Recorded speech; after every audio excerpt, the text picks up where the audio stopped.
ओम शांति। आज बाबा की 29 दिसंबर के महावाक्य हैं। बाबा ने कहा, मीठे बच्चे, प्रश्नों में मूंझना छोड़ मन मनाभव रहो, बाप और वर्षे को याद करो, पवित्र बनो और बनाओ। प्रश्न है, शिव बाबा तुम बच्चों से अपनी पूजा नहीं करवा सकते हैं, क्यों? उत्तर है, बाबा कहते, मैं तो तुम बच्चों का मोस्ट ओबीडियंट सर्वेंट हूँ। तुम बच्चे मेरे मालिक हो। मैं तो तुम बच्चों को नमस्ते करता हूँ। बाप है निरहंकारी, बच्चों को भी बाप समान बनना है। मैं तुम बच्चों से अपनी पूजा कैसे कराऊंगा? मेरे पैर भी नहीं है जिसको तुम धुलाई करो। तुम्हें तो खुदाई खिदमतगार बन विश्व की सेवा करनी है। गीत है, निर्बल से लड़ाई बलवान की। ओम शांति। निराकार शिव भगवानु वाच्य। शिव बाबा निराकार है और आत्माएं जो शिव बाबा कहती हैं वह भी असल में निराकार है। निराकारी दुनिया में रहने वाले हैं। यहाँ पाठ बजाने के लिए साकार बने हैं। अब हम सबको तो पैर है, श्री कृष्ण को भी पाँव हैं, पैर पूजते हैं ना। शिव बाबा कहते हैं, मैं तो हूँ ओबीडियंट, मेरे पैर है नहीं जो तुमसे पैर धुलाऊं वे पूजा कराऊं। सन्यासी पैर धुलाते हैं ना, गृहस्थी लोग जाकर उनके पैर धोते हैं। पैर तो मनुष्यों के हैं। शिव बाबा को पैर ही नहीं है जो तुमको पैर की पूजा करनी पड़े। यह है पूजा की सामग्री। बाप कहते हैं, मैं तो ज्ञान का सागर हूँ, मैं अपने बच्चों से कैसे पैर धुलाऊंगा? बाप तो कहते हैं, वंदे मातरम। माताओं को फिर क्या कहना है? हाँ, खड़े होकर कहेंगे, शिव बाबा नमस्ते, जैसे सलाम मालिकम कहते हैं ना, सो भी बाप को पहले नमस्ते करना पड़ता है। कहते हैं, आई एम मोस्ट ओबीडियंट, बेहद का सर्वेंट हूँ। निराकार और निरहंकारी कितना है, पूजा की तो बात ही नहीं। मोस्ट बिलवेड चिल्ड्रन जो मिल्कियत के मालिक बनते हैं, उनसे कैसे पूजा कराएंगे? हाँ, छोटे बच्चे बाप के पांव पड़ते हैं क्योंकि बाप बड़ा है, परंतु वास्तव में तो बाप बच्चों का भी सर्वेंट है। जानते हैं कि बच्चों को माया बहुत तंग करती है, बहुत कड़ा पाठ है, बहुत अपार दुख अर्जुन आने वाले हैं। ये सारी बेहद की बात है, तब ही बेहद का बाप आते हैं। बाप कहते हैं, दाता मैं एक ही हूँ, अन्य किसी को भी दाता नहीं कह सकते। बाप से सब मांगते हैं, साधु लोग भी मुक्ति मांगते हैं। भारत के गृहस्थी लोग भगवान से जीवन मुक्ति मांगते हैं, तो दाता एक हो गया, गाया भी हुआ है, सर्व का सदगति दाता एक। साधु लोग जब खुद ही साधना करते हैं तो औरों को फिर गति सदगति कैसे दे सकते हैं? मुक्ति धाम और जीवन मुक्ति धाम दोनों का प्रोपराइटर एक ही बाप है। वह अपने समय पर आते हैं एक ही बार और सभी जन्म मरण में आते रहते हैं। ये एक ही बार आते हैं जबकि रावण का राज्य खत्म होना होता है, उसके पहले आ नहीं सकते। ड्रामा में पार्ट ही नहीं है। तो बाप कहते हैं, तुमने मेरे द्वारा मुझे अब पहचाना है। मनुष्य नहीं जानते तो सर्वव्यापी कह दिया है। अभी तो है रावण राज्य, भारतवासी ही रावण को जलाते रहते हैं, तो सिद्ध है रावण राज्य भारत में है, राम राज्य भी भारत में है। ये बातें राम राज्य स्थापन करने वाला ही समझाते हैं कि कैसे अब रावण राज्य है। ये कौन समझाते हैं? निराकार शिव भगवानु वाच्य। आत्मा को शिव नहीं कहेंगे, आत्माएं हैं सब सालिग्राम। शिव एक को ही कहा जाता है, सालिग्राम तो अनेक होते हैं। यह है रुद्र ज्ञान यज्ञ। वह ब्राह्मण लोग जो यज्ञ रचते हैं उसमें एक बड़ा शिवलिंग और छोटे छोटे सालिग्राम बनाकर पूजा करते हैं। देवियों आदि की पूजा तो वर्ष वर्ष होती है, यह तो रोज मिट्टी के बनाते हैं और पूजा करते हैं। रुद्र का बड़ा मान होता है। सालिग्राम कौन है वह तो जानते नहीं।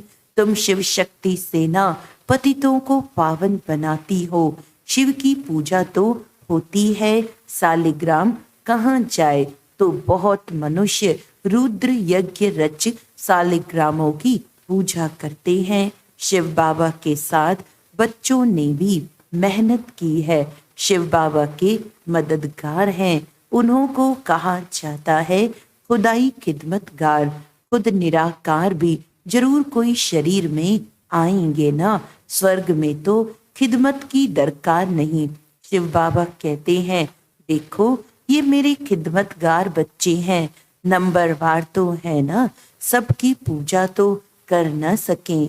यह यज्ञ भी भारत में ही होते हैं। यह राज बाप ही समझाते हैं। वह ब्राह्मण लोग व सेठ लोग थोड़े ही जानते हैं। वास्तव में ये है रुद्र ज्ञान यज्ञ। बच्चे पवित्र बन भारत को स्वर्ग बनाते हैं। यह बड़ी हॉस्पिटल है जहाँ योग द्वारा हम एवर हेल्दी बनते हैं। बाप कहते हैं मुझे याद करो। देह अहंकार पहला नंबर विकार है जो योग तोड़ता है। बॉडी कॉन्शियसनेस होते हो, बाप को भूलते हो, तब ही फिर और विकार आ जाते हैं। यह योग निरंतर लगाना बड़ी मेहनत है।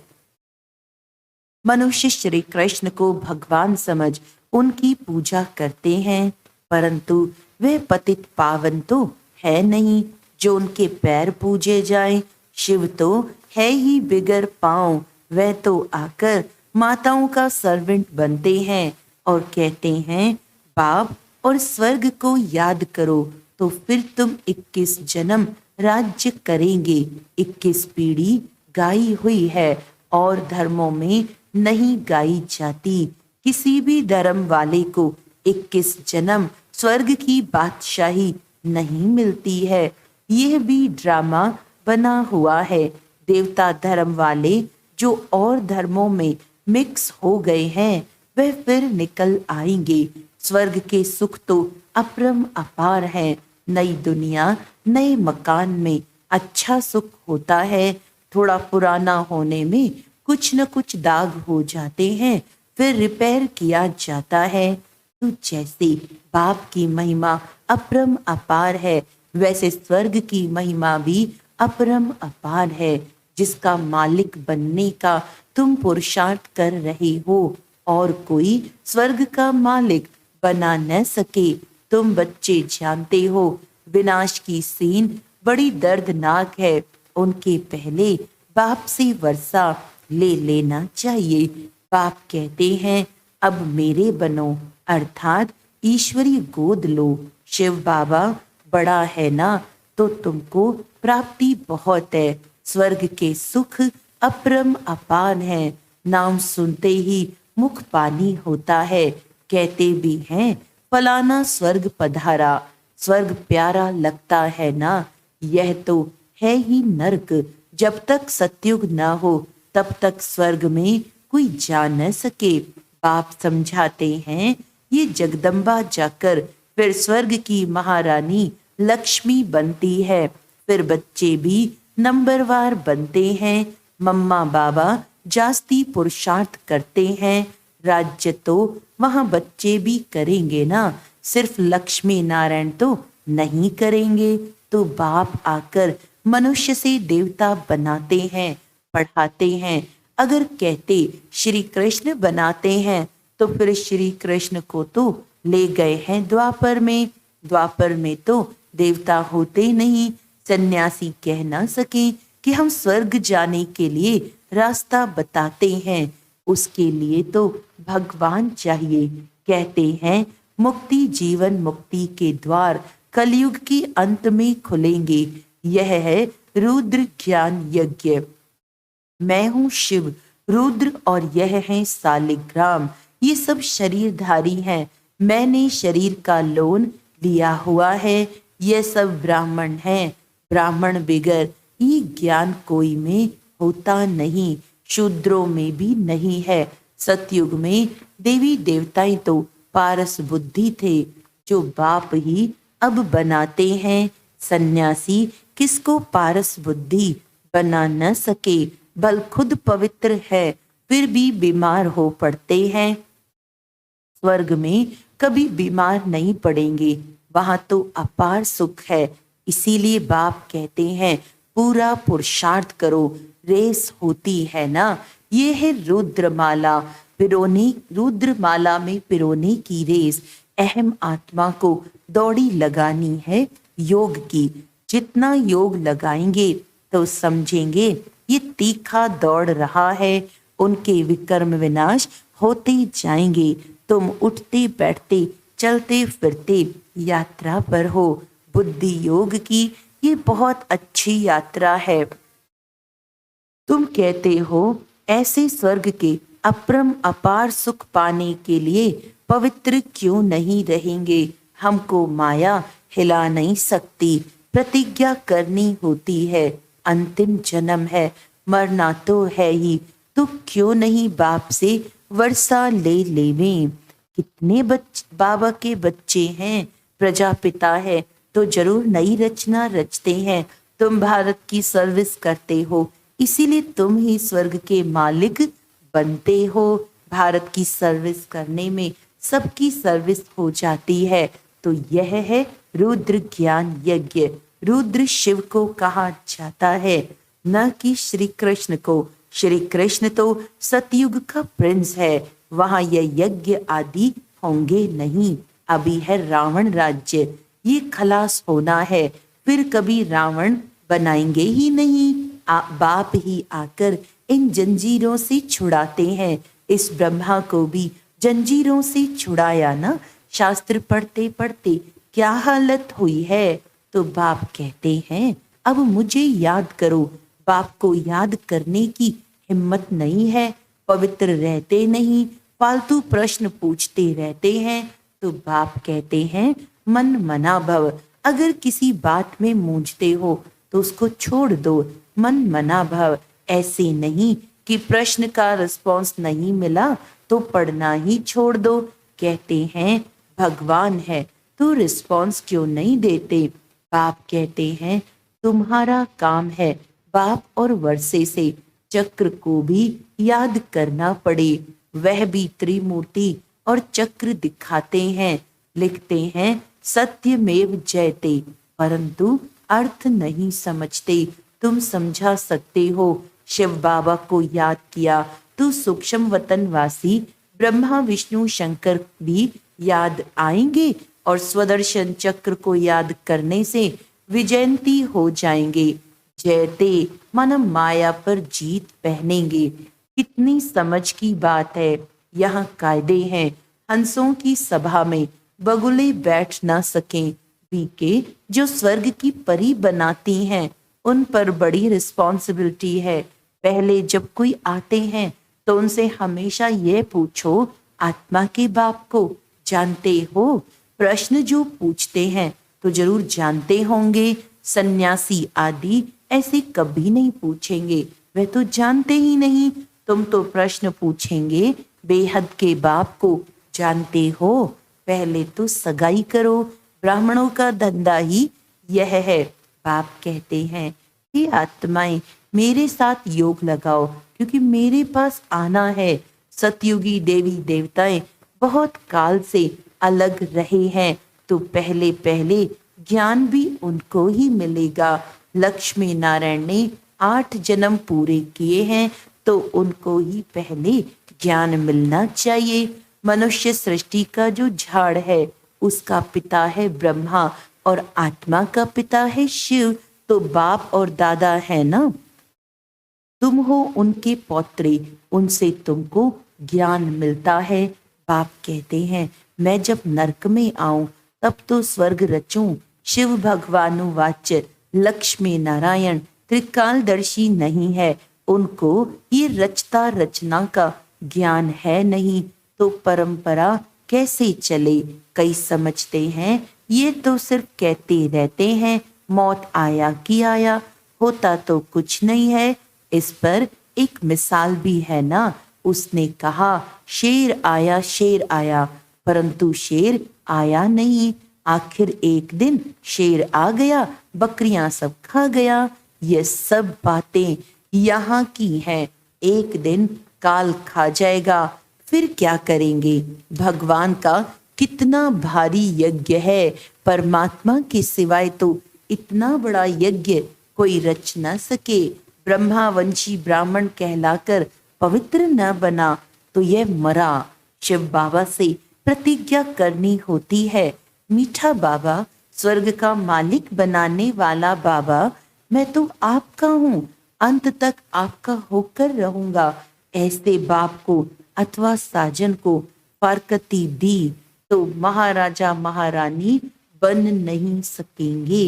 अच्छा, मीठे मीठे सिकिलदे बच्चों प्रति माता पिता बाप दादा का याद प्यार और गुड मॉर्निंग। रूहानी बाप की रूहानी बच्चों को नमस्ते। हम रूहानी बच्चों की रूहानी बाप दादा को याद प्यार गुड मॉर्निंग, नमस्ते नमस्ते नमस्ते जी। धारणा के लिए मुख्य सार है, सच्चा खुदाई खिदमतगार बन, भारत को स्वर्ग बनाने में बाप को पवित्रता की मदद करनी है, रूहानी सोशल वर्कर बनना है। किसी भी प्रकार के प्रश्नों में मूंझकर पढ़ाई नहीं छोड़नी है।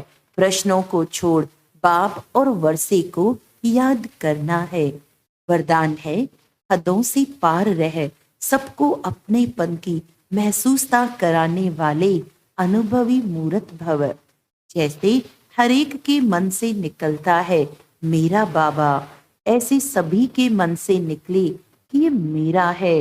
बेहद का भाई है या बहन है, दीदी है, दादी है, कहाँ भी रहते हो लेकिन बेहद सेवा के निमित्त हो।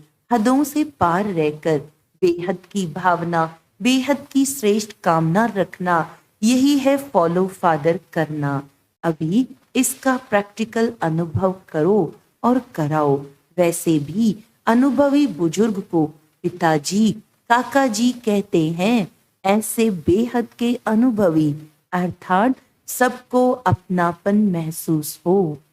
स्लोगन है, उपराम स्थिति द्वारा उड़ती कला में उड़ते रहो तो कर्म रूपी डाली के बंधन में फंसेंगे नहीं। उपराम स्थिति द्वारा उड़ती कला में उड़ते रहो तो कर्म रूपी डाली के बंधन में फंसेंगे नहीं। अच्छा, आज का व्यक्त इशारा है, सर्विस करना यह भी अपने को संपूर्ण बनाने का मीठा बंधन है। इस बंधन में जितना अपने को बांध लेंगे उतना और सर्व संबंधों से मुक्त होते जाएंगे। ये मीठा बंधन अभी के लिए है, फिर कभी नहीं होता। सभी इस ईश्वरीय स्नेह के बंधन में बंध जाओ तो दूसरे सब बंधन अपने आप कटते जाएंगे। अच्छा, ओम शांति।